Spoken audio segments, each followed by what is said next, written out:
What's up, guys? It's Mrjamvad, and today we're back for another episode of On the Contrary. And yeah, it's pretty much Joey's fired. So if you didn't know, like me and Joey would usually do this, and we discuss like pretty much metagame trends and just really smogon related stuff, and then kind of sprinkle in competitive nuggets that you won't get just by watching a video. But it's pretty much turned into me interviewing like people from all over the community, and so Blunder is next, guys, just to put that out there. But today, you guys have been requesting. Cybertron is with us, the VGC master himself, and yeah, go ahead, say what's up to the people. Yeah, what's good? Thanks for having me on. Excited to talk to you. Yeah, no problem. And Aaron, super cool guy. If you don't know VGC, obviously the link will be in the description and we'll go into it. But he was my first introduction into VGC, because I remember Joey. I've been cool with Joey for Lord knows how long now. And I don't remember if initially, did you feature on his channel? I feel like maybe you guys did a series together. I don't remember the exact way.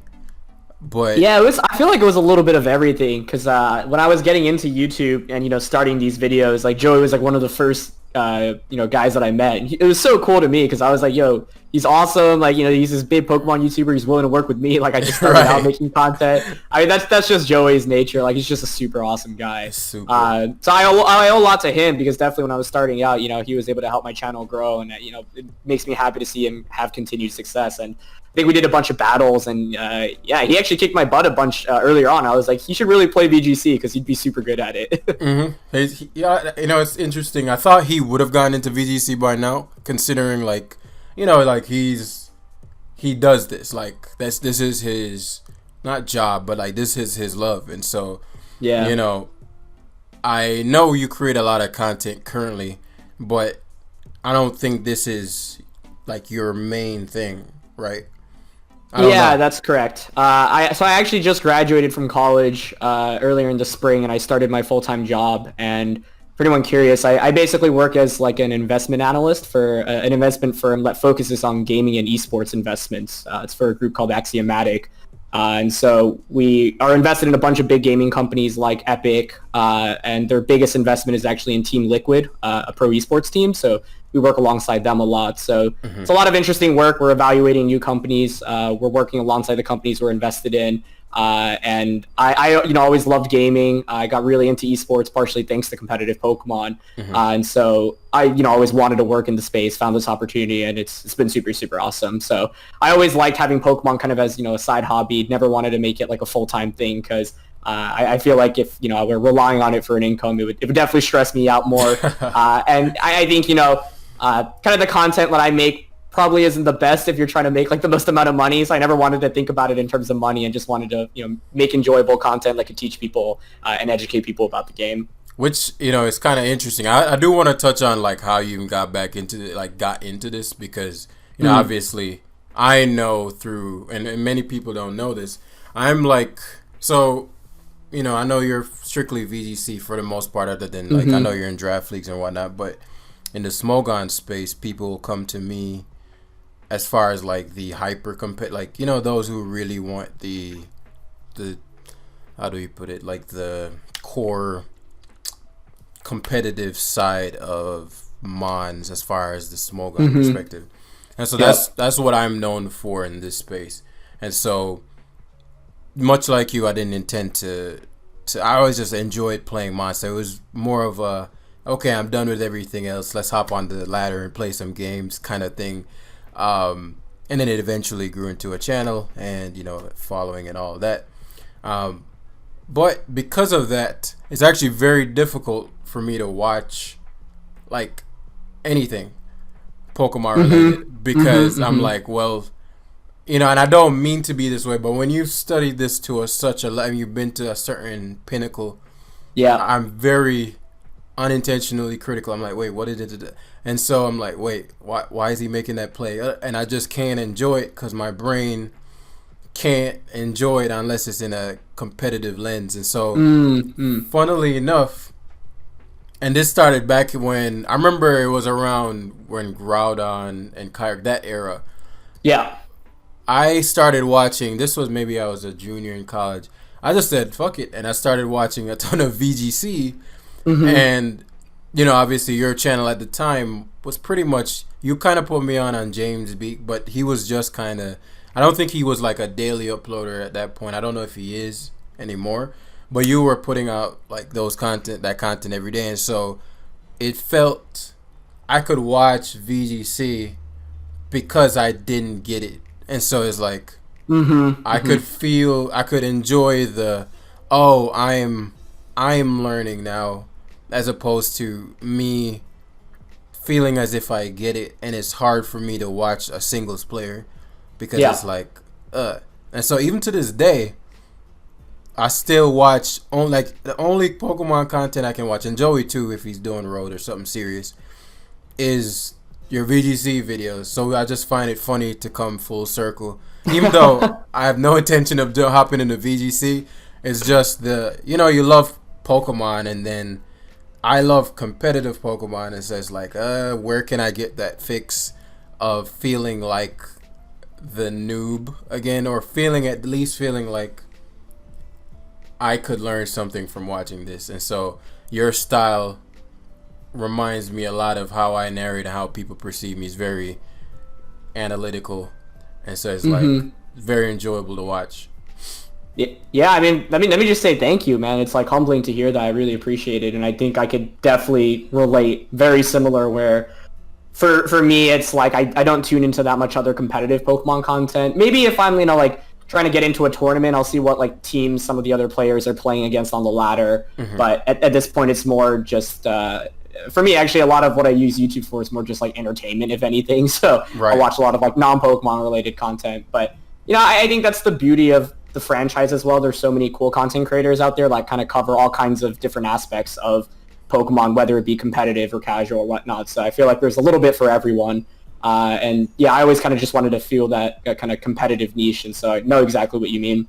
And speaking of which, so how did you, because I know you started like super young. Firstly, what was your, like, how was your parent, because you have to travel a lot, I've come to learn.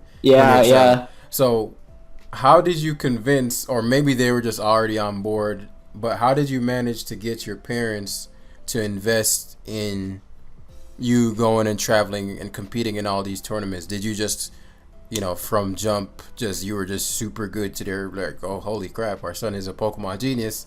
It's worth the investment because he just performed really well? Or was it like, because I know for particularly gaming, and I don't know if you being Asian has anything to play in, like, because the stereotypes. No, you're completely right. Yeah, for sure. The traditional stereotypes of you need to do these things. So, like, I'm curious as to how that worked out in the way it did. And so, obviously now, on the back end, it's easy to say, oh yeah, we always knew he'd be, but like, they invested in and believed in this for you very early. So, like, how did you get into it, and what was the dynamic there? Yeah, dude, that's a fantastic question, honestly. And it goes all the way back to like 2007, 2008. So I was in elementary school back then, like 4th, 5th grade. And I got into it just by, I actually started playing the card game first before the video game because, VGC kind of started around 2008. So I went to some like trading card game tournaments that were more local. And my parents were pretty on board with it. I think like I wouldn't be here if, they weren't supportive of it from day one. So I'm super, super grateful for that. Part of the reasoning was because I was always just like a really kind of like hyper kid growing up. And when I went to these tournaments, like, it would just calm me down. I would sit down and focus for hours. And they're like, I've never seen this. Like, there's nothing that can like have that effect on him. And so that naturally was like a good kickstart. And it happened, that I did like decently well when I was starting out as well. And I think that's just because, there were good resources. I had good people that were helping me out as well. And then so when I went to my first VGC competition, it was in 2008. It was like a local tournament in New York, so it was easy to ask my dad to drive me there. He dropped me off for the day, and I somehow ended up getting like top 4 in the tournament. And back then, like, that was the first year, and it wasn't even a circuit. It was literally like 2 regional qualifiers. If you got top 8 at them, you got to go to like what was like essentially Worlds that year, and it was just the US and Japan at that tournament. So I somehow got top 4 at this tournament. And then I came home. I'm like, yeah, like I got a free trip to go to Orlando, Florida for like a week. And they're like, oh, that's pretty cool. So I feel like... Sorry to cut you. How old were you at this point? I was 10, man. So I think I just... 9 or 10, yeah. I just graduated from 5th grade. So just finished elementary school. And, they were on board. It helps. I think I was lucky enough to have a really good support system. Yeah. They always prioritized my education. And I, grew up in, was able to go to a really, really good elementary school. It's like one of those, magnet programs. And so I met a lot of really smart friends that I felt like kept me motivated, had a lot of great teachers, which I think was so important in terms of development early on. Yeah. And so because of that, I think my parents weren't super concerned. They were like, look, as long as you're doing well in school, why not, right? We're going to let you pursue this and encourage you. And partially because I was doing a lot of other things. I tried swimming and chess, and I was honestly really bad at those. And so they were like, okay, he's decent at this too. Why not let him pursue it?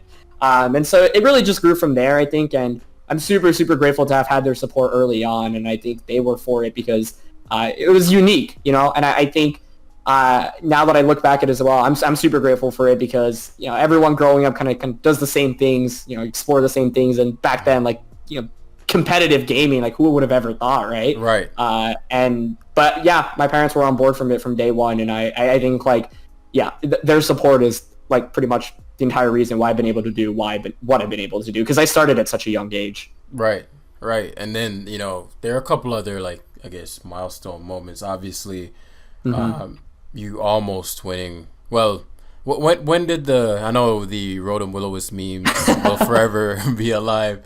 But how far along were you? Would you have been in semis after that? So I was in the semis. So I was one game away from making the finals of the World Championships and one set away from, if I advanced to the finals, then just, 2 games from winning the entire thing. So 3 games away from a championship, basically. So had you, assuming, I'm not sure the details of the game, but assuming you had slightly better RNG, that was the last game you needed to win to advance to the finals? Yeah, exactly. So I was up 1-0 in the semis, and then I ended up losing 2 in a row. So, definitely a little heartbreaking, especially in the way that it happened. But, I look back at it, and I think, in the moment, I was so happy to just have even been there, because I was, that was my first year in that oldest age group, which was, 15 and up. And I think, I had known that I was a good player. I was really confident in myself, but I think... being at Worlds of the first year in that age group, I had no idea how things were going to play out. And I think I was if I were to just make it far, I'd be really happy. Now I look back at it and I'm like, man, that was probably the closest, that was my best chance of winning a world championship. And, it was it was right there. I had a great matchup in that semis. And did I get unlucky? Yeah, sure. But I also really played far from perfectly. And I think that's why I don't really feel that bitter about it, right? My opponent did what he needed to do to win that set because, he had a bad matchup. And so, I should have optimized the odds a little bit more. So I'm not really salty about that at all. And I think the finals would have still been really difficult. Arash was the world champion that year. He was a fantastic player.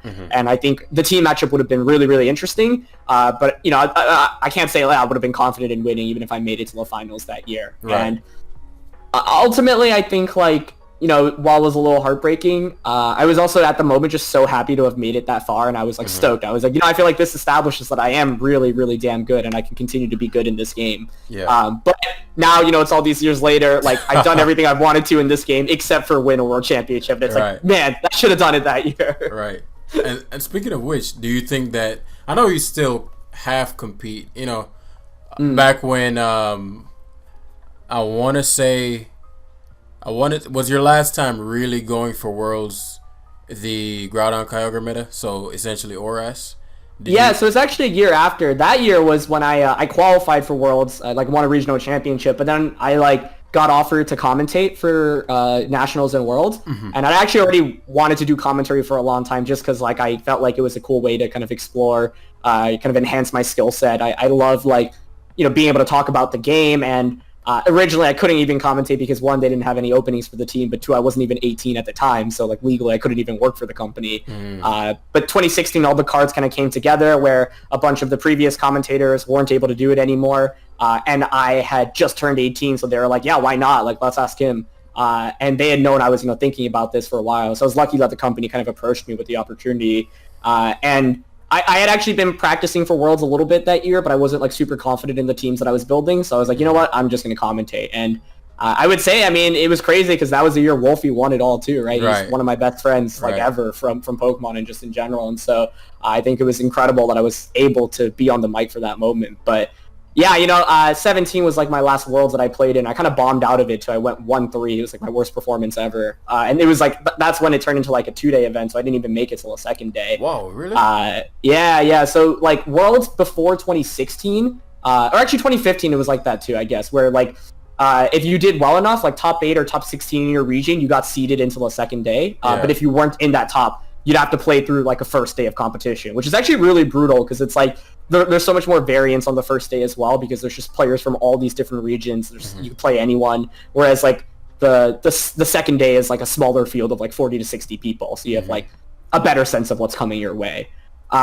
So yeah, you know, this year I really wanted to take it super seriously, and so it's obviously a shame the way things played out, but obviously there's no way we could have had really events in person.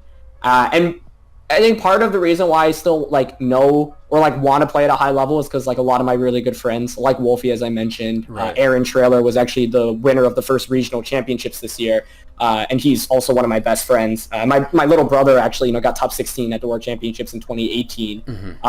Seeing all of that, it's like I feel like, you know, I'm great friends with them. They're great resources to train with, and I know I can, you know, be at their level, and if they're able to do this well still, then I feel like, you know, I could still definitely perform if I put the time into it. But I kind of took time off in the last couple of years because I was more focused on like finishing college, figuring out what career path I wanted to pursue, you know, getting good internships that led into jobs.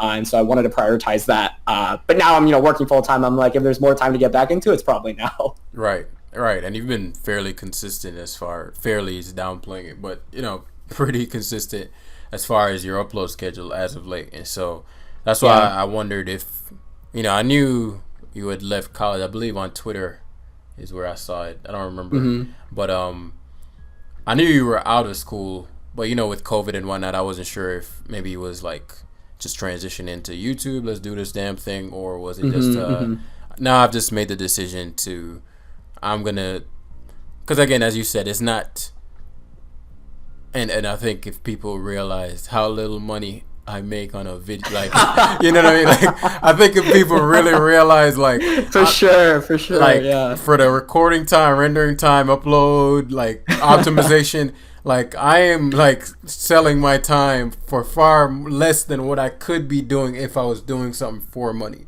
you know? Right. And so it's just hilarious. But I know you understand that as a fellow content creator, so I definitely know it's not because of this massive, you know, guap that this just you're just raining money.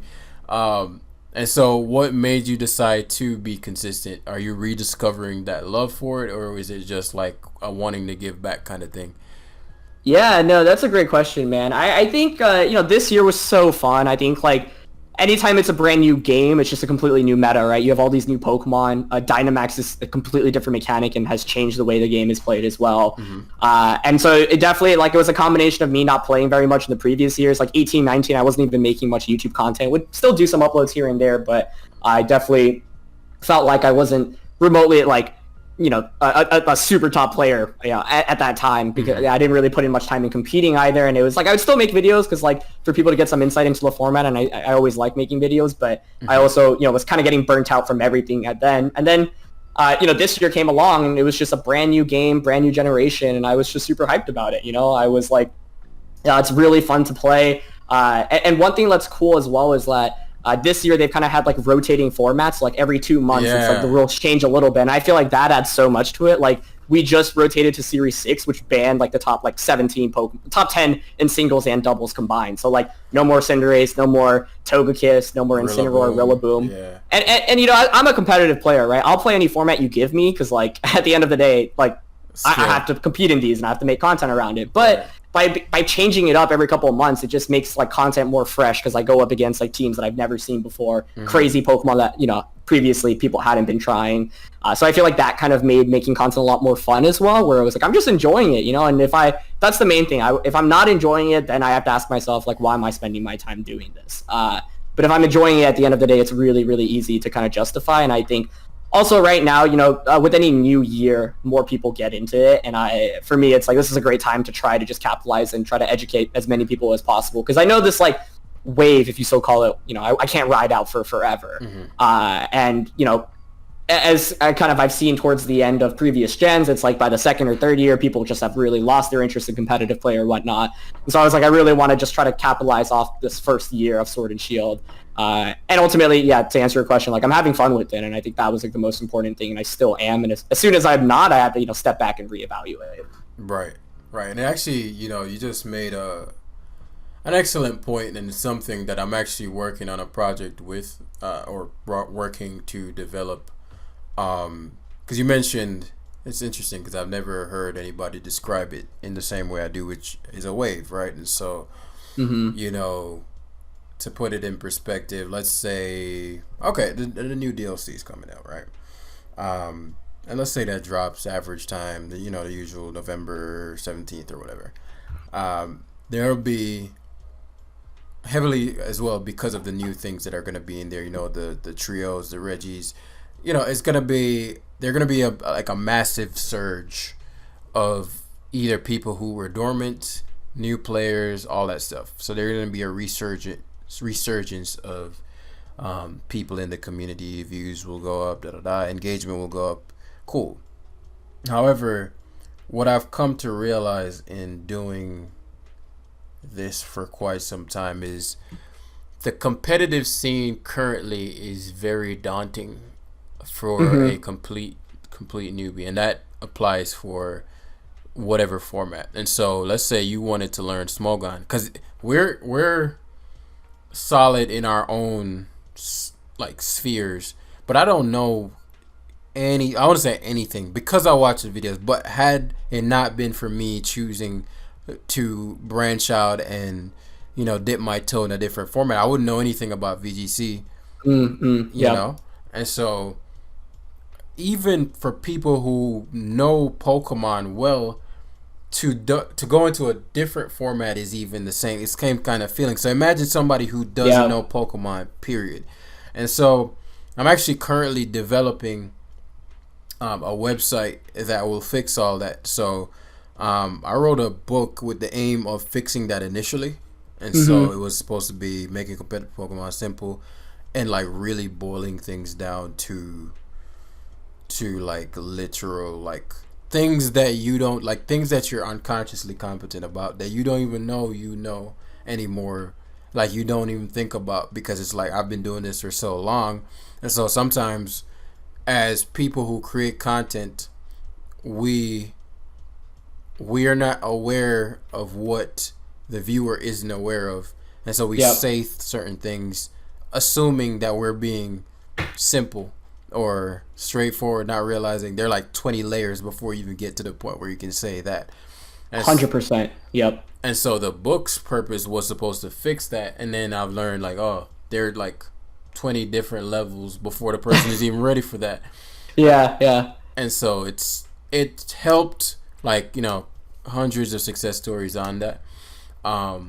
However, as far as like just a centralized place where boom, like Sarah B, get every Pokemon for you need. I'm creating a website that, boom, every competitive VGC, Draft League, Smogon. I didn't even know there was a Pokemon Go competitive scene. And so gathering all the forms of competitive, the only one is the card game. If I get some people willing to write for that and, put it and lay it out and make the videos, I'm not sure about the card world, but as far as the ones that you actually, player versus player, Pokemon on the field style, the Pokemon Go, Draft, Smogon, VGC, I want one place where a person can literally go, click, video number 1, what is VGC? Video number 2, with an article, easy to follow. This is huge because I don't want, when they get to the site, sure, the information is there, but it's an absolute shit show of navigation. And so I want, like I'm talking like, kindergarten level of navigation. Like you can click here, it brings you there, click here. And so that's my biggest thing currently. Like if you call that a pet, like I'm like, that has to happen. And so if that happens and is done well, then everybody coming in when those surges happen have a place they can go boom, and it walks them through in a very simplistic, easy to follow way where it can lead that player from grassroots beginner to, I'm talking world championship level as far as content and just the progression. And that's going from VGC, that's going to smogon, that's going to Draft League, Pokemon Go, whatever. And it's just in one place, simple, easy, all that. And I think that'll really fix that kind of fiddling out that happens when, you know, a month and a half goes in and people are like, oh, you know, it was fun in the beginning, but I keep losing and I don't get it and I don't know what he's talking about. And we lose like 80% of the people who come in. And so I think we can really retain maybe up to 60% of the people if there is a one-stop shop and it was simplistic. And, you know, there are a whole other assortment of things that need to be done. But literally that's what's being built out now. So hopefully that will fix the, you know, that kind of tapering off that we tend to see after every new game that you were discussing. Yeah, man, this is my first time hearing of it. I'm super hyped. Like, I'm all on board. If there's any way I can help on the VGC side, let me know. And I can actually probably put you in touch with some people on the trading card game side as well if you want to incorporate that too. But that's a dope idea, and I'm looking forward to seeing how it plays out. Oh, it's going to be revolutionary, dude. Trust. It actually is, yeah, for sure. But speaking of revolutionary and whatnot, so if, you know, to kind of touch in on, like, because I'm sure you're actually familiar with a side of minds that most content creators aren't, and that's actually working on the commentating side. So you're not in the seat, you're like, I guess on the back end is what you'd call that, or I mean, technically front end too, but actually like working with the Pokemon company in a non you know, you're a player kind of way. What was that experience like, and were you like nervous about it? Were you like, I could do this, or is this just some fun thing to do, and would you like do it again? What's that about? Yeah, you know, I mean, I love commentating. I'm really grateful that, you know, they hired me all these years ago, and I think it's, for me especially when I, you know, took some time off from playing, it was just the perfect way to stay involved in the community. And, you know, go to these events, see my friends, because I love the social aspect of it. You know, I've met some really great people, some really great friends throughout the years. I don't get to see that often. So, you know, these events at the end of the day when I'm commentating, it's so much less stress because I don't, like, I don't know. When you compete, it's like, I'm just, all I think about is, you know, trying to win, right? As a competitor, like, that's what your focus is. And I'm a super competitive person as well. And so, you know, if I wouldn't do well in an event, it would be, like, really, really tough on me. And towards the later years, I feel like, you know, as I stopped being as involved and stopped taking us seriously, I guess that drifted away a little bit. But, yeah, I mean, when I was, like, and even, like, this year, my first regionals, it was at Dallas Regionals, and I was, like, so invested. I had a great start. It was, like, the biggest regionals pretty much in history. And I started like 5-1 and then just needed to win like 2 of the next 4 to move on. And I ended up only winning 1. And like the next week, man, I was just like super, super sad about it. At the end of the day, it's just Pokemon, but you know. It's not just Pokemon. No, yeah, it's like you invest so much time and effort. Yeah, no, and it's like you want to win, right? Yeah. And I think the other thing is like, you know, literally one of my best friends, Aaron Triller, won that event. And I was like so hyped. And I was like, man, I wish like I could have been like up there with him, like in the finals or something, you know. So it's like, seeing my friends, close friends do so well is like definitely kind of like motivation as well. Yeah. But yeah, like you know, a couple days afterwards, I was like, oh man, this sucks. And I was like, oh, if I just commentated, you know, I would come back. I'd be like, you know, it's a great weekend. Like nothing to lose out on. So yeah, I'm really grateful that I've been able to do it. I love talking about the game, and I think I'm still trying to constantly improve. I think they have a great group of casters, and I think casting Pokemon's tougher than people give it credit for. I think, you know, a lot of times people love to focus on like the negatives and of course, you know, especially if you like look at the comment section, you're like, oh my god, like how can they make this mistake? But like there's so many factors, and you know when you narrate Pokemon as well, it's like of course, yeah, exactly, 99%.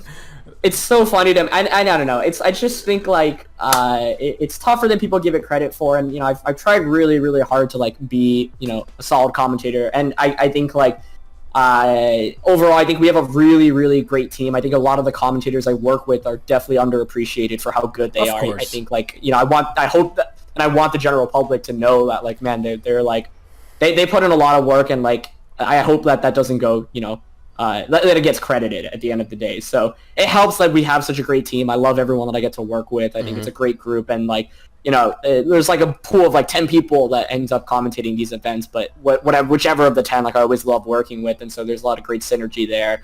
And I think your original question was like, was I nervous? And I think, you know, my first event probably a little bit, but it's funny because like when you're commentating, you're actually like behind the stage, so you don't even see the crowd, and like even though maybe since the people are watching you on Twitch, like, it doesn't feel like that. So I'm actually like pretty calm, whereas like if I'm competing and I'm on stage, like, I know all these people are watching me, and it gives me way more nerves. So commentating, I actually have like very rarely had any nerves, oddly enough. Maybe like the first game of the first day, but afterwards you like kind of, you know, get into the trend of things and you kind of shake it off. Yeah, which is actually interesting that you pointed out. And I think this is important to touch on, that you said it would like mess with you, right? And I think, even though I know the reality of it, being a competitor myself, I think something I'll say about, you know, something that keeps me clicking your VGC videos as opposed to maybe another person. Then again, I don't really watch anyone else, but is your accountability. And so this is something I try to cultivate. I've cultivated in myself, but also cultivate in the people that, because I have a Discord group called the Academy, and you know, this the focus is Pokemon is heavily mental. Obviously, we only click the move. We don't, beyond just the strategy, it's heavily psychological outside of the actual game. And so who you are as a person plays a big role in how far you go.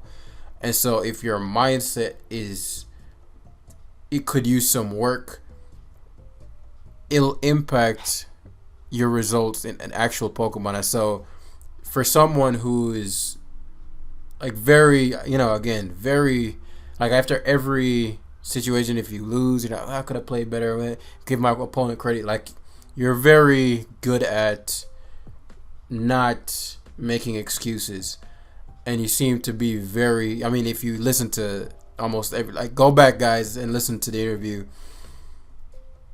starts everything with I'm grateful for, and so I'm super grateful for it. That's like the theme of this. And so it just seems like somebody who focuses heavily on the upside a lot.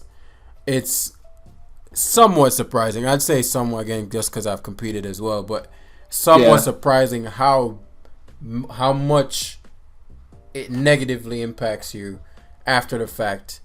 Even though I get the preparation and you want to win when you're competitive, but because on the front end, you know, on the videos and whatnot, it's just, you seem to not show a lot of negative emotion.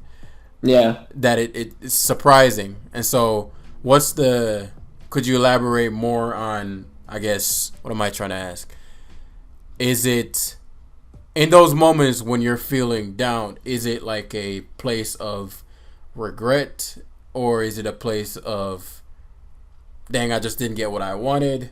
Is it a place of like, I know I should be thinking in the positive way, but right now it's just hard for me and I'm human? Like, what is the behind the scenes situation with that?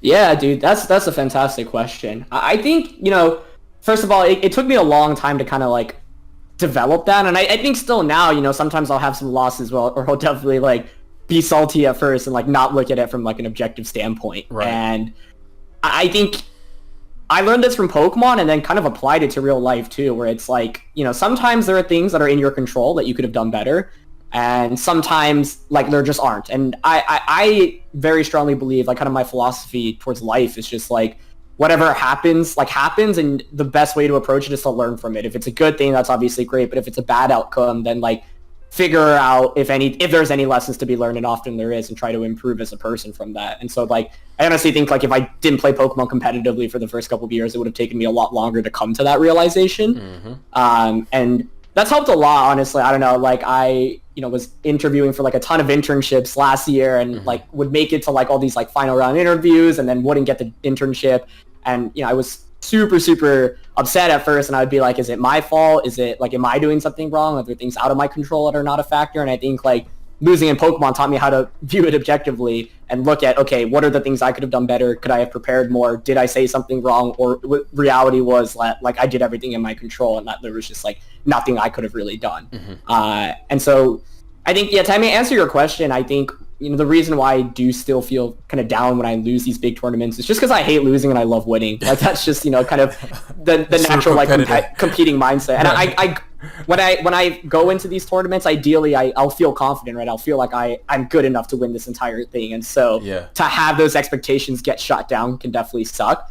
And I don't get me wrong, like sometimes I'll lose a game at a tournament. I'll definitely feel salty at first and be like, oh my God, like I got so unlucky or whatever. Okay. But that's why it's so important though, because afterwards you wait like an hour or you like sit down for a little bit and you recollect and you're like, okay, did I get unlucky? Maybe, but like I definitely had some mistakes in those games. What were those mistakes? And that's why actually when I compete in tournaments, like after each round, like I'll just like find a corner, like listen to music and just like look at my notes and like not talk to people and like try to be in the zone, because you learn a lot as you compete throughout a tournament as well, right? So if I lose, I'll be like, what happened? Like, did I lose because my team choice was bad? Because if so, I'm going to have to adjust my team or adjust my play style throughout the tournament to make up for the lackluster team. Or did I lose because my team is good and I just did not execute it properly? Like, I think people underestimate like learning throughout the course of a tournament, and I try to do that as much as possible as well.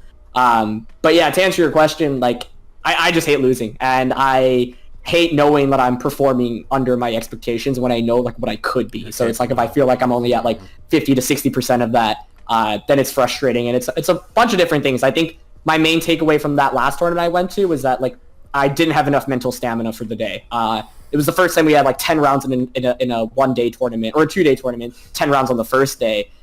That was something I'd never been prepared for. I'd played 9 at most before. And so even though I had such a good start, I just like did not have the energy to carry through for those last couple of rounds. And I think that was something that I think if we had more tournaments this year, I would have tried to improve factors outside of the game so that my mental game was good, in the later hours of the day. It's not something I had given much thought to before, but this year was something where I was like, this is a new aspect to my game that I need to improve on. Right. And, we were talking about the things outside of Mons that's not something I would have thought about, because in the smogon style, it's rare in a major tournament you'd have like a finite amount of time, in the sense of we have 1 day, we're all here and we're in person. It's more, again, over Showdown or something. And so you have that time to, okay, let's dedicate an hour or so of whatever, and we're going to get this battle done, this best of 3 or... And that's another factor at VGC's best of 3. And so, it's rare in Smogon that it's like you play a same person with the same team multiple. Like, that's not really a thing. It's more, maybe it's a best of 3, but you choose a different team every time. And so that can be it can have its upside because you know your team so well. But at the same time, you have to now, after the first game, it's like, okay, cool. But the second and third game, it's in Mons. How do I put this? In Mons, it's the ideal situation is you playing in a way where you give your opponent as little room and give the game as little room for luck as possible, but you execute in a way where you give the highest probability of winning. So, you could make that sick read, but risk versus reward wise, it's probably not. If that does not work, you're gonna kick yourself. It's like it's like if you do the safe play that 90% of the time grants you value, and it doesn't work, you might damn, I hate that I lost, but you have far less regret than you trying to make some wild prediction that bites you and you lose the set and you're like, why the hell didn't I just? And so I say that to say like, okay, well, if that's the ideal way to play Mons with VGC, it seems as if the second game that gets skewed a bit, because now you're predicting your opponent to predict, and that's not really in your control, which is a thing in Mons. People kind of like it's skill to a point, and then it's kind of like gut to a point, and it's like, I did this last time, so I'm expecting him to expect, which isn't something in your control. Yeah. And it's kind of a skill, but it's kind of guessing at the same time, and it skews it. And then that third game, the opponent might be in a frame of mind where he's like, screw it, I'm going to take all the risks necessary because I feel like I feel like he's a super safe player, and now you have to account for him thinking you're safe, and now you're not being safe, and it becomes this whole vortex, which makes it fun. But I definitely can understand that it's not just the most skilled player, not to take away from who wins, but there's several different factors that go into who win a best of 3. Accounting for hacks, keeping your cool one, like all these things. But that's what makes it fun at the end of the day too. That's why we don't quit this game earlier than we do. Those RNGs be keeping us coming back as much as we hate them in the moment. Yeah. That's exactly it. I mean, it's really interesting, right? Because I think like this is a game where anyone can beat anyone, and it's really rare to find a competitive game like that where someone of what might be considered like substantially lower skill level can defeat someone way higher. For example, if I play someone in chess, I'm never going to beat them. Like there's just pretty much no way unless they literally throw on purpose, right? So in Pokemon, it's like you already have the RNG factor. Team matchups are so important as well, and I think that is something that is huge in VGC. A part of what made VGC easier, I feel like back in the days, was just that like a lot of people just didn't have solid teams. If you had a fundamental team, like even just like good EVs and IVs, like people didn't even know about those back in the day, right? So back then it was like a lot freer than it is now, where nowadays you go into any tournament and every round you're going to be going up against like fully trained competitive teams, often like built by top players who have posted it online. They're just way more resources now, so that it's a lot easier to get into, which is good. I'm all for that. But it makes the game generally, like tournaments harder than they used to be, which that's what we want to see, right? But I think it's interesting because even though you have this variance and anyone can beat anyone, like pretty much every tournament winner I've seen, like I've been like, like they are freaking amazing, and like they won this tournament for a reason, right? And if you want to win a tournament in this game, like you undoubtedly will need to have some luck, even if that's luck. The luck is just like not missing your attacks, right? Like hitting all your 90% attacks throughout the course of a tournament, running into good matchups. Avoiding like the tough opponents that you don't want to play. Every top tournament run, there's definitely some of that involved. But at the end of the day, like the top winners are there for a reason. Like maybe they got lucky in a specific set. And this is why it really irks me when like people view a tournament solely from like the final set, for example, right? Where like, oh, someone gets crushed in the finals or someone gets really lucky and they're like, oh, this person, like, how did they win? How did they get this far? Right. But it's like, you didn't see the rest of their tournament run, man. Like, it's really tough to like make it into these like top 8s or top 16s of these tournaments. So I think like, the luck is both a good thing and a bad thing. I do think they've taken away a lot of like big RNG factors to make it like more competitive. I think freeze is still completely broken. Stupid. I do not know what it's dumb. It's just straight up dumb. And they're like some other small things I would change, like rock slide flinch chancing is still like kind of nuts. It's not used as much now, but like when Landers and Garchomp are spamming, it was crazy. And yeah, exactly. So it's stuff like that. But for the most part, I think it's at least a healthier state than where it used to be. Ally Switch is actually like one thing in VGC, which is I was just like, I don't know why they needed to give this move to like every Pokemon. Like it does not need to exist. Why is that? Well, I've watched some videos but was it not in the game before? How does that? Because I don't recall seeing it as much, but now it's like priority. And was that always how it was? What's the deal with Ally Switch? Yeah, I think they just gave it to a lot more Pokemon. Like before the move pool, like the number of Pokemon I got, it was just way less, and now it's like you have all these random Pokemon. Plus in a Dynamax format, if you like whiff a max move into like the non-Dynamax Pokemon, it's really bad. And they just gave some like stupid strong Pokemon. Like Dusclops having Ally Switch is nuts, right? Because it's like already one of the bulkiest Pokemon, similar to Porygon too. And it's like because of the ghost typing, you might whiff some attacks that otherwise would be super super good into the opposing slot. So one of the reasons why players aren't the biggest fan of it is because it's not like Follow Me, where like only a very small set of Pokemon get it, and it's coming, and it's getting directed into that slot. Ally Switch is like a coin toss, where it's like, do they go for it? Do they not go for it? If they don't go for it and I'm wrong, it's not even like I get guaranteed damage into the opposing slot if they're like immune to it, for example. Whereas with Follow Me or Rage Powder, it's literally just like a Mungus, Togekiss, maybe Volcarona, for example. In DD, it's a very small subset, and if you see that Pokemon, it's coming. Whereas Ally Switch, like, some Pokemon have it more frequently than not, like Dusclops I would maybe think has it more often, but then you can throw it on random Pokemon that don't even use it that often, like Dragapult, Porygon.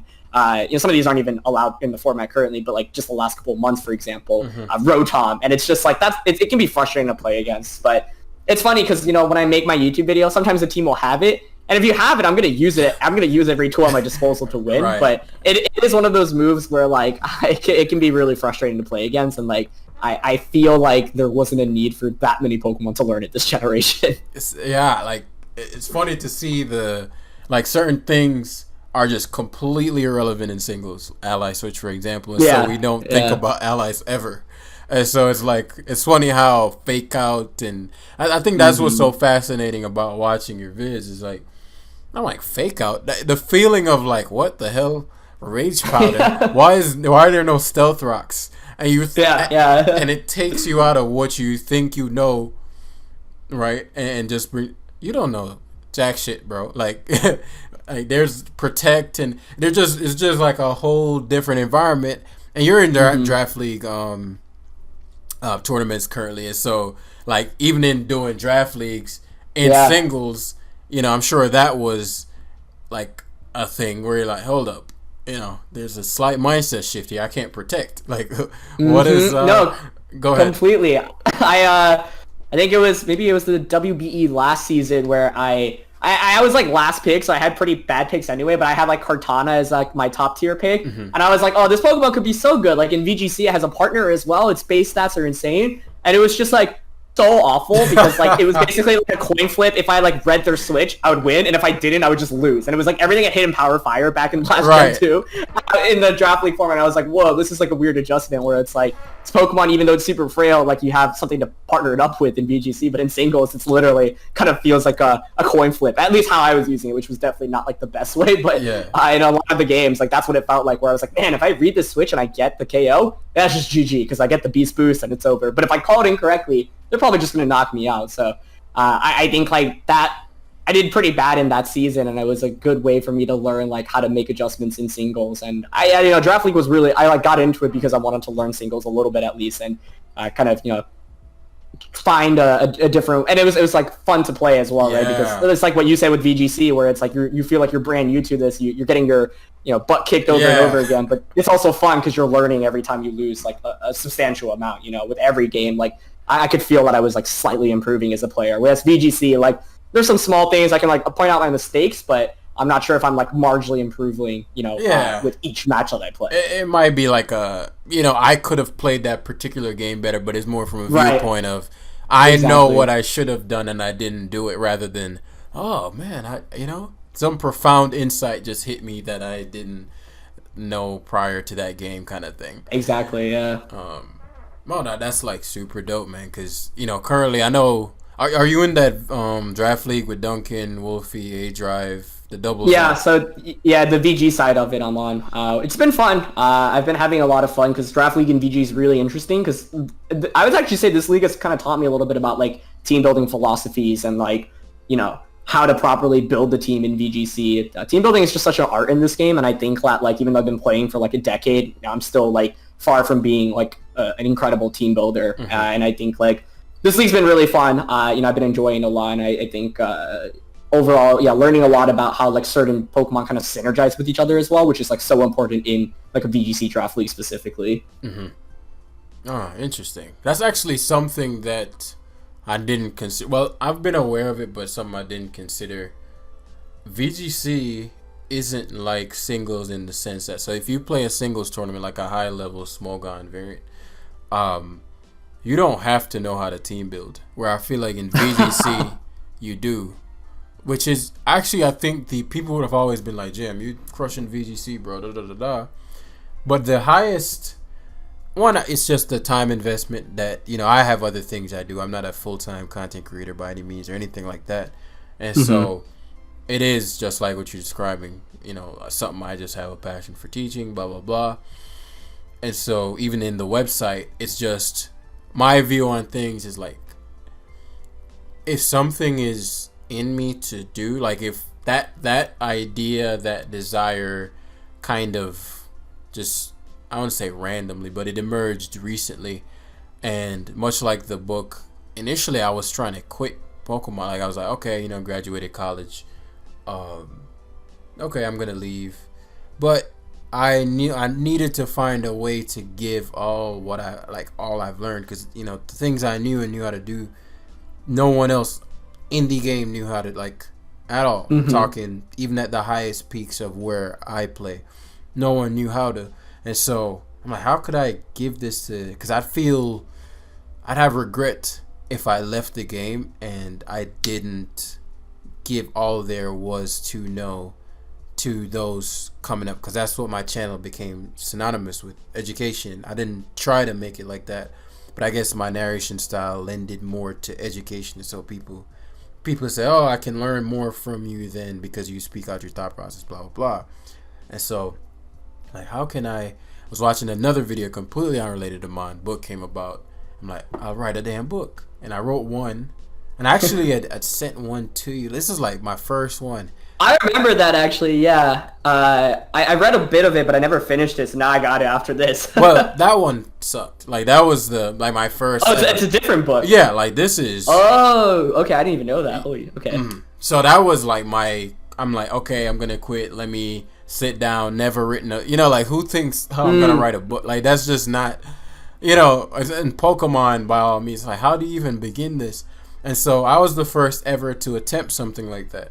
And so there was no, like, I'm just figuring it out. I've maybe been 20 or 21 at the time and just fumbling around, but I knew what I wanted to have happen. And so the first version, the concepts were there, but I didn't, again, account for how much I knew that I don't know I know, and how much the person reading doesn't know. And this, speaking of, like, not wanting to lose, for months, dude, because I'd get people, I thought it'd be good, but, like, it just didn't have that thing.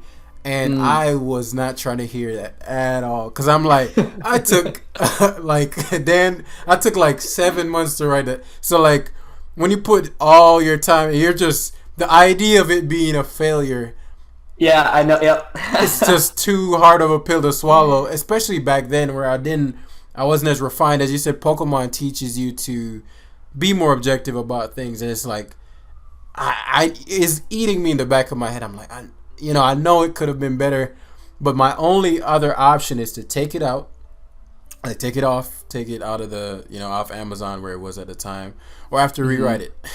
And I'm like, it took me 7 months to write that thing. But, in the original thing that we were talking about to begin with, I can't leave if I feel like when I leave, I'll be regretful. I'm like, I could have been done better. And so it wouldn't stop bugging me. And so I couldn't promote it with any integrity. So I just took it. I'd never promoted it, but people would Google it and find it. And, like, so 1 or 2 copies, and it would keep being there. I didn't take it off, but I'm like, I know I should rewrite this thing, but that would mean I'd have to rip the entire thing apart and, like, restudy somebody who's from the beginner level. And so it wouldn't stop bothering me until I did. And literally approach this from a completely different perspective.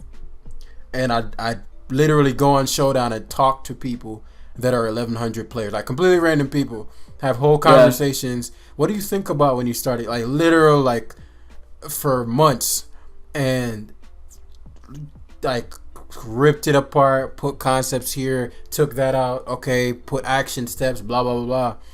And so when the final manuscript and the principles came about, completely different book, like night and day, just incredible at this point from my perspective. But I'm like, I'm not about to make the same mistake I made the first time. And so I had to get people. So I'd, like, literally make YouTube series where I get people from 1100, and if these principles work, they should get to a high point in a short period of time. And so I did that several times. And so I'm like, okay, this guy got from the equivalent of 1100 to 1700 in like 2 weeks. Okay. And it's just from doing what I said in the book. Okay, let's try it again. Let's try it again. And so that's when it got to the point. The one that's out now, that's the one that's been getting people results. And I have not received one negative comment ever out of hundreds of people. You love to see it, dude. You love to see it. That's incredible. I'm proud to you. Congratulations. That's incredible. And so, like, appreciate that, by the way. And so, like, completely disregard the one that please don't read. I actually took... I'll check out the new one. I actually took it down because I was like, I really don't want this to be public anymore. Yeah, for sure. I get it. But yeah, I was just like, hey, take one for free. Because I wanted another person's perspective that was good but doesn't know singles to see, like, okay, is this... And so I actually want to do that for VGC, but I don't know VGC, so I'm gonna work with, I don't know, whoever. I know Wolf, I had spoken to him as well, and he said he wanted to write a book at some point. That was around the time I had I had sent you one too. And so if that's a possible thing, like, I'd like to have, since VGC has a bigger, like, audience, I guess, it's just more, it's Pokemon company sponsored, like, it's the main thing. I think that if we could create like a manual similar to the smogon one, where literally, like, step by step, boom boom boom boom boom boom boom, and somebody could just get that and get all the information in one place, and then like, oh yeah, I read, you know, the VGC book, and yeah, now I'm at Worlds, like you know, like, that would just be insane. And so, but that's just my little rant on that. So yeah, everybody listening, my first book, if you didn't know about it, actually gave Cybertron a copy. Thankfully, he didn't read it because, you know, it's trash. That makes you feel a little better now. I mean, I felt bad for not having. I didn't. I was indifferent to it anyway. But yeah. You know, it was like, looking back kind of thing. It's like when you look back at a battle, you're like, how did I lose that? How did I make that misplay? Yeah. So it was one of those things. I feel that for sure. But nah. But yeah, I guess we could wrap it up here. It's about an hour in. And by the way, guys, literally how these, because I had Fufu. Are you familiar with Fufu? I am, yeah. Yeah. I had Fufu on last time in BKC. I don't know if you know BKC from the singles world.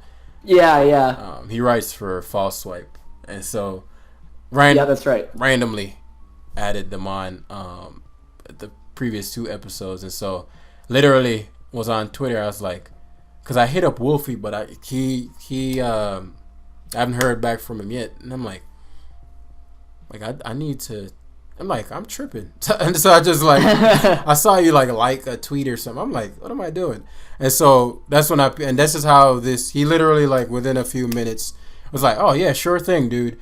And so, you know, it was super dope to see the integrity flow through. You know, who he is has been the same through and through since I've interacted with Aaron the few times that I have. And so that was really dope to see, and dude, thank you for coming out, and you know, my audience has been waiting for this for a while, so thank you a lot, like, seriously. Nah, it's the least I could do, man. Really appreciate talking to you. I think one always fun thing too is, you know, the mark of a good interview or a podcast is when whoever's asking the questions has really good questions, and I thought your questions were awesome. Like, it's really fun to talk about that kind of stuff, and I think you know, a lot of the times people view, especially, like, you know, Pokemon content creators, you pretty much know everything about them Pokemon-wise, but, you know, not much about them outside of Pokemon. And, you know, that's fine. Some creators, like, choose for that to be the case specifically, but I do think, like, Pokemon blends very often into, like, who I am as a person, like, where I am, like, today because of it. Like, I think, like, getting accepted into, like, university and getting into, like, the jobs that I had, like, Pokemon was actually always, like, my number one talking point. Like, it would be less about, like, oh, I did X, Y, and Z in it, but more about, like, what I learned and, you know, like, achieved from the process. And I think, like, I think you very much have a similar kind of understanding / grasp of like how the game is taught you outside of the game. Yeah. You know what I mean? I think that's really pivotal because it's fine. Like it's not like everyone plays games to learn stuff about life, right? Like I play a ton of like League of Legends just for fun because it's like a nice way to just like I do. To this day too? What's up? To this day? Yeah. I actually, so it's funny. I started playing League because my Pokemon friends were all playing. And I was like, well, this is dope. Like I want to play with them. Yeah. So I like was like, okay, I need to get like somewhat to their level ASAP. So I like picked one champion. The first champion I got a kill on. It was a champion called Carpus, and I was like, I'm just gonna spam this guy. I'm like, I got decent with him. I've like played so many games with him, and I still to this day like barely play anyone else. But it's funny because like right as I got into it, all my Pokemon friends were like, nah, I'm quitting this game. So I was just stuck by myself playing it. But my college friends were into it, so we used to play all the time together, and so that was fun. But when I played that game, it's funny because sometimes I sit down and I'm like, man, like I feel like for how many games I played, I really should be like a slightly better player, especially because I played like I've mastered this like one champion. I feel like I clearly should be at a higher level. Yeah.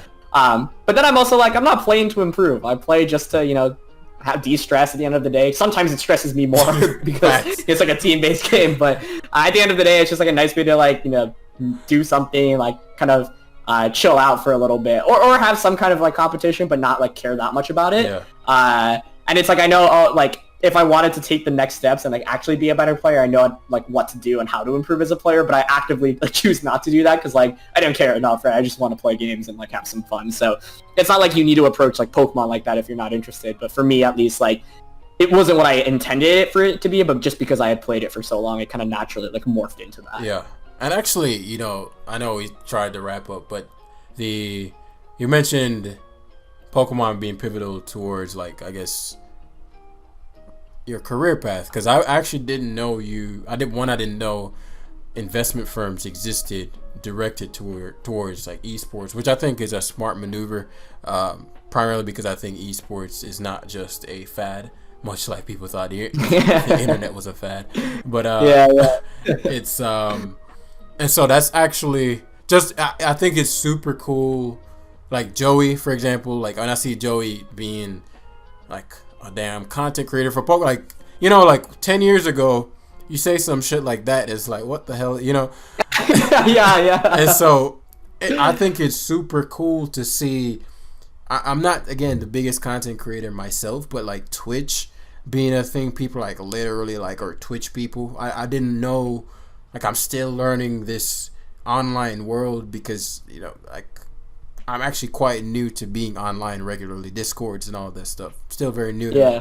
And so it's like, you mean to tell me there's an investment firm targeted at esports? Like, what is that like? And like, why did you even say yes or apply? Because that's like, again, that's unprecedented territory.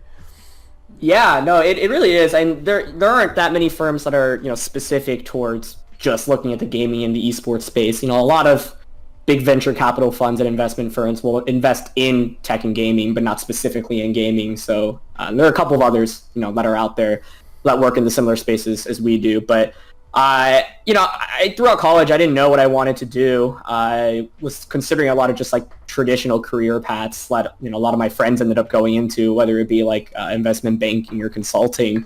And I thought about that pretty heavily, but I was always like, man, like if there's another thing I learned from Pokemon, it's like, man, if you're able to find something that you love and you can make money off of it, like that's like the dopest combination possible. Mm-hmm. So I was like, it'd be great if I could find a job that I was like super passionate about and was, have fun, doing.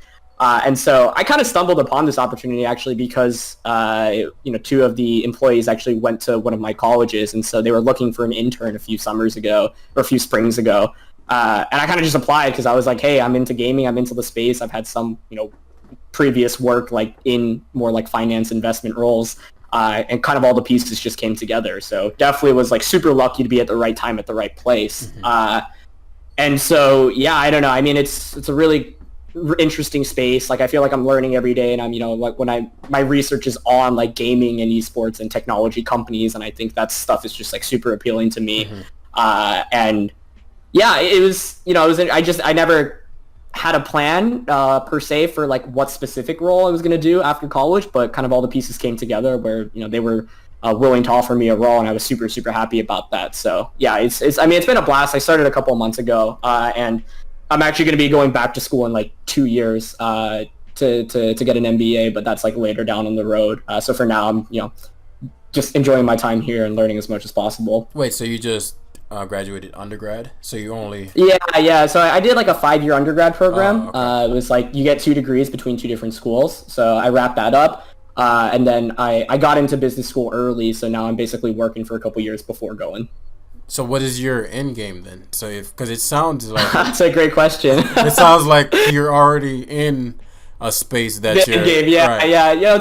It's funny. I got super lucky like finding the role that I'm in right now too, because I think for a lot of people it's like you work for a couple years, you get that experience, and then you kind of like take that next step. And I was just once again like at the right time at the right place. Mm-hmm. But I don't know. I've thought about it, and I think it'd be like super cool to be like C-suite of like a big esports team or run esports for one of like the big game publishers, or be high up in those. But yeah. I think I'm really open to anything, and I haven't even thought about that too much because I like really enjoy the role that I'm at right now. And I think it's a great company, and they're doing some really interesting work. So we'll see. But I'm just keeping my options open. One of the reasons why I wanted to hedge my bets and actually potentially go to business school after graduating a few years down the road was because I was like, I don't know where esports will be in a couple of years. Yeah. And it's it's like a super kind of sexy, appealing space, but you still never know, right? And I had a more traditional job/internship last summer where I was working in like strategy consulting, and I was like, that's really cool. It's really fun. I enjoyed the work I was doing, and that will always be there as well. Mm-hmm. So I was like, if like in the very small off chance I decide, hey, I don't want to work in esports anymore, well, the best way to like go back into a traditional role is probably to just go back to school and then go from there. So that was kind of my mindset. But I think all the pieces kind of came together. So I'm really, really happy to be where I am, and I think it's definitely a combination of like being at the right time at the right place, but also kind of the results of like the work that I put in the last couple of years. So if anything, I guess it's like validation. Mm-hmm. But at the same time, it's like there's always more to learn, always more to kind of improve on, and like just try to take away as much as possible from it all. No, 100%, dude. Like it's with the way I think of esports, the website, because obviously I don't have the capital to build it like the way I want to. It'll come. And so I have teams of people writing for each, Pokemon Go, creating the videos, building the website out. And like, so there are droves of people who are committed to this mission, which is like amazing. I am super like grateful. I feel like it's like lowballing the level of gratitude I have for what they do and do for the community. But it's, the way I look at it is like, well, esports is in a place right now where, again, it's kind of untrodden territory. And so, imagine 200 years ago when basketball, I don't know if that's when it was invented, maybe it's older than that. But like the first guy to play you know what I mean? Or the first semblance of basketball teams. And, like some kid told his mom that he's going to be a basketball player for, you know what I mean? Like the really, really early parts of sports. And so, it's like, what the hell? You better go get a job. You know what I mean? That probably was the attitude. You're going to be a basketball player. Right. And so I think with esports, if we learned anything from the past and just really open our eyes, it's very feasible for that to be the case. Obviously, there's the factor of, basketball is pretty much the same game, like forever. And so, whereas esports, the game isn't the same for, like, that's a variable, but that could be an upside, if anything. But, like, the fact that the NBA is such a juggernaut now, the NFL, like, I don't know if you're a soccer fan, Champions League, the Premier Leagues, all these leagues are like if your parent sees, sometimes parents raise their kids to be athletes, like, you know what I mean? Like move from state to state. When however long ago when this was in its infancy, they'd be like, "Are you kidding me? Get a job or go be a lawyer or be an engineer." Like now Not it's like you could be a Twitch streamer and make, so much more. It's also, I think, the counterpoint to that is that it's like, it seems really glamorous, but only like, it's similar to athletes, such a small selective group of people, make it that far, right? Mm-hmm. Like, and I think it can be, so I definitely empathize with those that like, put in the work, put in the time, but feel like they're not seeing like, the fruit of their labor is going to pay off, because at the end of the day, like, there are only so many like ninjas of the world, right? Or even like it's awesome that like Joey and Wolfie are able to do Pokemon stuff full time. Like it's you have to put in the work. You have to be at the right time at the right place. You have to be smart about it as well. It's a combination of like hard work, being surrounded with the right people, and also getting a little bit lucky as well. I mean, but you kind of make your own luck at the end of the day, right? And I think like if anything, I don't know. I just think that it's like definitely can be a super glamorous lifestyle, but it's also like you have to put in a lot of effort to get there in the first place. And I think people sometimes kind of discount that or maybe discredit that more than they really should. Absolutely. I think the as you put it, the sexiness of being, I'm playing video games and getting paid millions or getting paid thousands, or there is again a sexiness to it on the front end, just like I think there is with the idea of being Cristiano Ronaldo or something. But the back end is to be at an elite level at anything is no joke. Like you're thinking about that thing all the time. You're like practicing all the time. You're like, oh God, is my opponent practicing? He's probably practicing right now. Let me get back on the game. And you're like, you're going hard. And so it like to be to that level, it consumes you, which if you love it, that's fine. But like, I think with esports in comparison to other things, I think people may be a little more realistic. It's like, okay, I'm not Cristiano Ronaldo. Let's right. But I think in the infancy at the moment, anybody feels like they can be ninja, which I guess it's not like, I don't know how true that is or isn't. But it just seems far more achievable for the streaming thing to happen, or the esports thing to, I want to be the next Zero, or whatever. It seems like, hey, they're not that different from me. I can do that. And then 2 months in, oh crap, I don't have the work ethic. This is a lot harder. I have to lose a ton of tournaments, and then the reality sets in of, oh, this is what it's actually like, Yeah, no, definitely. I think, if you're lucky enough to be either like one of those content creators that's highly viewed, or just a very competitive player that's able to do well in these competitions, like it's great, right? Like, I mean, it's awesome, and so many people would want to be in that position. So also, not to downplay that, because at the end of the day, it's super cool that, like you said, a decade ago, like most people would have shrugged it off, and now like it's slowly becoming like more accepted and more mainstream, and I think that's awesome, because that definitely wasn't the case when like a decade ago when like I was growing up. And so that makes me super happy to see. And I think it's just this new wave of entertainment, and it's just, I mean, the whole world's obviously evolving, and part of it is just kind of the gaming phenomenon. Gaming's obviously always been around. Competitive gaming, even esports, has been around for a while, but only now I think are people paying a lot more attention to it, and the mainstream is like paying more attention to it as well. Right. So as far as the final thing, where do you think, where is Cybertron? I'm going to use Cybertron because I think of you as Cybertron. Aaron second, Cybertron first. Where does Cybertron, or I guess Aaron as well, outside of Mons, because it might not be in Mons, where do you see this going? For you, Mons, Pokemon, and then where do you feel like as a whole Pokemon could be headed to, 5 years down the line? Or we'll stick to Pokemon since it's a Pokemon podcast. Where do you see that world going to? Content creation, all these things, competitive.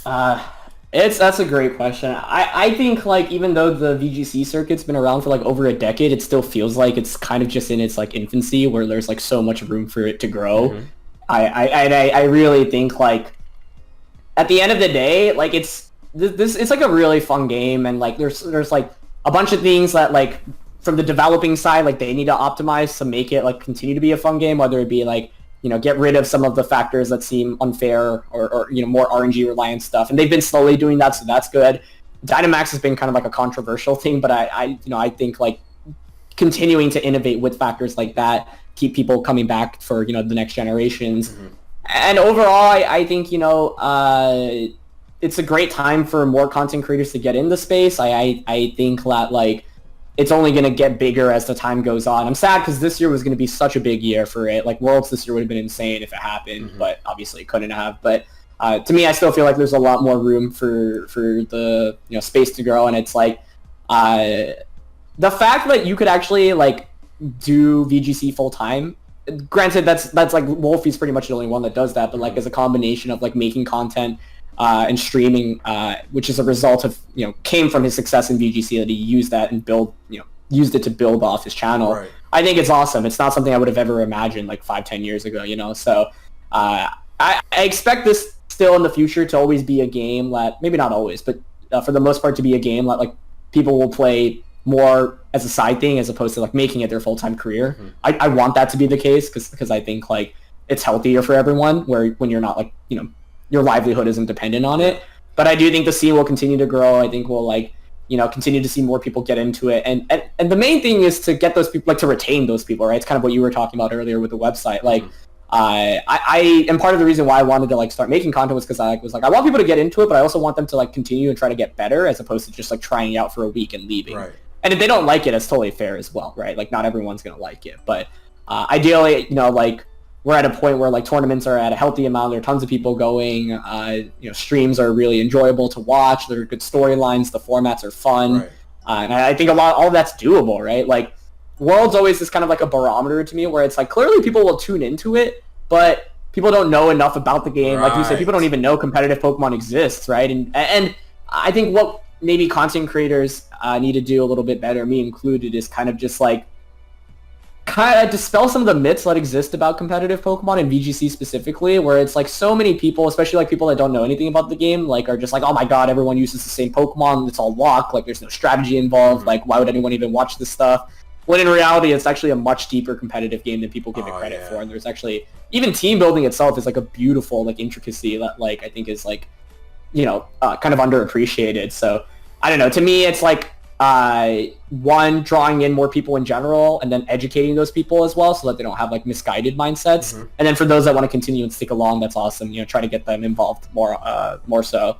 And yeah, I think like we have a good tournament circuit. There's always ways to improve it, but overall I want to just see it become more, maybe more accessible as well, where it feels like now, back in the day it was actually pretty easy to just like show up to a regional tournament and play in it. Now it's like there are all these like things you need to go sign up for, and it's like the barrier to entry feels a little bit higher in terms of like attending live events. So I don't know, I'd like to see that maybe like decrease the barrier a little bit in regards to that. But Sword and Shield has been great, right? Because like it's a lot easier to get a competitive team now than it ever has been, Right. And I think that makes it a lot easier for people to get into it. So I hope they continue to like make those quality of life changes, which I know some are coming out in the DLC as well. So these are all good steps forward, and I hope we can just like continue to build off that momentum. Okay. And so for Cybertron, where's Cybertron next? Yeah, that's a good question, man. I mean, I'll be working for a couple years, most likely going back to school, Yeah. If nothing crazy happens, and then go from there. I think in terms of Pokemon, I don't see any reason to really stop making content or commentating or playing, and I'll stop as soon as I decide I'm not happy about it and I feel like there's a better way to spend my time, right? Like if I feel like it's mentally just taxing, or if it's just not fun for me, then that will be, when the moment. But that moment, it comes and goes, and if it comes, sometimes I'll take a break. Maybe I'll stop competing for a little bit. Maybe I'll stop making videos for a bit. But for now, I've been enjoying a lot, so, no near future plans to stop that. And then, yeah, I don't know. I think just take it one step of the way. I love the game space. I love, the esports space. I'm learning a lot in my role right now, so hopefully applying more and try to do something cool in this space one day, whether it be starting my own company or like trying to be high up in some other company. That would be cool. But to me, it's always also important just along the journey to try to just like give back to the communities I've been a part of, whether it be Pokemon or the schools that I went to or the programs I was a part of. So education's always been like I've been super grateful for, and like I want to try to be able to contribute towards that more, whether it be one is helping people learn in Pokemon, but also like outside of the game. And like somewhere down the road, maybe I want to be a teacher someday. I don't know yet, but like a Pokemon Professor Oak. Nah, just that. Hey man, if we get to a point where that can be a thing, like a full-time professor at a college, insane, man. That'd be crazy. Switch, you're right, you in. Like, but for now, it's just kind of enjoying the journey. Honestly, I feel like. I was always in kind of these environments where it was always about the next step and getting to the next step. What college you get into, and then what job you get, and then what next job you get. And it's like now I'm in a position where for a while I don't have to stress out about that, and I think that's awesome because for the last like however many years of my life, it's always been what is that next step, and it's good to have those goals set in mind and have that kind of in the rear view. But now that like I can like chill out. Not focus on that. I can just like focus on like doing the best in everything that I am currently involved in, and I think that's like kind of like a nice mental reset as well. That's super awesome, man. Like I'm super happy and I'm pumped to see where you go with this, because I'll definitely have some questions about that world, for sure, because the direction this is going. I never thought of an esports team. I don't think I'd want to run one, but if just things have just been super unpredictable, as we were just talking about, and so I never thought I'd try to make a website. Like these are things that your life just kind of exactly, just, it's I'm sure Wolf didn't expect to be a full. Well, maybe he did. I don't know. Joey, this wasn't a part of the plan at one point, and so it's just right. I don't know, and because I don't know, it's in the cards. And if that card does rear its head, then I'd definitely be coming to see the professional in that department and be like, hey, how do we do this? Yeah, for sure, man. But again, thank you so much for coming on. I had no plan of where this was gonna go. I was just gonna, let's show up and just let it flow. And so the questions were super unorthodox. It was just, I never thought of this, and so I'm really glad on my end how organic it felt, and I'm sure everybody else will feel the same. So again, thank you so much for joining. No, for sure, man. I really appreciated being part of it. Once again, you had fantastic questions. I don't know if you've ever watched Hot Ones, like the interview series, but like it's like a series where this interviewer basically like eats like hot wings and interviews his guests, and like his questions. He's like one of the best interviewers I've ever seen. It's funny because like as a host and a commentator for these events, like I always try to learn from him. Yeah. And I think like, as I mentioned earlier, like these things are just so much more fun to do when the questions are organic and like there's interesting like insight into all of it, as opposed to just like cookie cutter questions, which are fine too, because at the end of the day, those questions have to be asked as well. But I think the experience is like, 10 times more fun when it's like really interesting in-depth questions that are like open-ended. I've never been interviewed before, so I guess I never thought about that. But I'll note that for the future. Well, it's a compliment to your ability to ask these really cool questions, man. So thank you. I appreciate it. Just giving the people what they want. Again, guys. For sure. The VGC Don Father here that, got me interested into the format. Also, congrats on 100. I remember when I watched you, you're like 6,000. Like, it's kind of That's crazy, dude. That's crazy. But I know you've been at 100K for a while, but like, it was just it's like always, to hit that milestone. We didn't even know we had an audience for that many people. Like, that's exactly it, man. Like I figured it would happen eventually once like the channel, like when I first started I was like, no way, right? That'd be crazy. Like who even is interested in VGC? And like once again, I think like so much of my success on YouTube, I have to credit to like all the people I were like, fortunate enough that were willing to collaborate with me. So like Joey is one of the biggest ones, honestly, because he was like one of the first big guys I collaborated with. I remember like just way back in 2014, a lot of people were like interested in the space. I was able to work with them, and it was just really cool. And I think that like the fact that those people were like willing to give me a chance when I was like kind of a nobody in the YouTube space was really awesome. And so I have a lot to thank for them. And at the end of the day, it was one thing that was kind of cool to see was just kind of the wave of people that come in with every new game. So, I knew that with Sword and Shield there was a good opportunity to maybe finally cross that benchmark. And once again, I never really cared that much about the numbers, but like you said, 100 is like that big milestone. And in my head, I was like, man, if I reached 100, like I don't care what else happens on YouTube. Like I don't care if no one else subscribes after that. Like that's it. That's the. So it's cool because it's still growing, and that's awesome to see. And at this point, I'm just more focused on. as I really have been for a while, just like teaching people about the game, having a good time, hopefully, giving them a good opportunity to have fun as well, and sticking to kind of this niche. Like I like that. I feel like for the most part, my subscribers are just like super nice, super wholesome, and just like people who like want to, encourage each other as well. And I'm happy to have like cultivated a community like that. So I hope that continues to stay true. And yeah, at the end of the day, my goal is to just teach people about the game, and hopefully they can have some fun along the way. So if that's the case, then I'm happy. Hell yeah, you're doing a damn good job. And it's kind of random. This should have really been the first one I asked. But like to wrap up. How the hell did you even meet Joey? Like I'm trying to think about that now. You weren't even known at all. Like, were you? Did you even have 1,000 subscribers when you met Joey? How did? God, I like legit don't remember, honestly, man. It's been so long where it's like, yeah, that's a great question. I gotta ask him because I don't remember. I met Joey a couple of times before we became cool. Just because there used to be this thing called a smogon Wi-Fi battle finder, and that's how you get like singles battles. There was no like PO, but there was no real place to find Wi-Fi battles, and so yeah. So I was just like, how the hell did you even? Because Joey wasn't even in the VGC, so But yeah, I have to. Yeah, definitely let me know the update on that. I'll have him when he's on. I'll ask him how y'all met. Yeah, for sure, man.